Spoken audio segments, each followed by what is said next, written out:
হার্টের জন্য সবথেকে ক্ষতিকর জিনিস আসলে চর্বিযুক্ত খাবার বা রেড মিট নয়, বরং শরীরে নাইট্রিক অক্সাইডের অভাব হওয়া। যখন শরীরে এই নাইট্রিক অক্সাইড কমে যায় তখন হার্ট অ্যাটাকের ঝুঁকি অনেক বেড়ে যায়। এর পিছনে তিনটি প্রধান কারণ কাজ করে। প্রথমত, সেই সব খাবার যা শরীরে ইনসুলিন রেজিস্ট্যান্স বাড়ায়, যেমন চিনি, ময়দা জাতীয় খাবার এবং সয়াবিন বা বীজের তেল। দ্বিতীয় কারণটি হলো ধূমপান এবং তৃতীয় হলো মাউথওয়াশ ব্যবহার করা। অবাক মনে হলেও সত্যি যে মাউথওয়াশ মুখের ভিতর সেই প্রয়োজনীয় ব্যাকটেরিয়াগুলো মেরে ফেলে যারা নাইট্রিক অক্সাইড তৈরিতে সাহায্য করে। তাই হার্ট ভালো রাখতে এসব অভ্যাস বর্জন করুন এবং নাইট্রিক অক্সাইড বাড়াতে প্রতিদিনের খাদ্য তালিকায় সবুজ শাকসবজি, বিশেষ করে আরুগুলা, বিট রাখুন।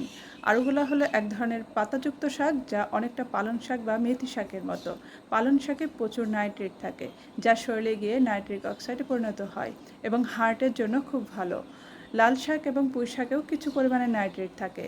এছাড়াও ডার্ক চকলেট, লেবু জাতীয় ফল, রসুন, ডালিম এবং কিশমিশ বা টক দইয়ের মতো প্রোবায়োটিক খাবার খাওয়ার অভ্যাস করুন, যা আপনার হার্টকে সুরক্ষিত রাখতে সাহায্য করবে।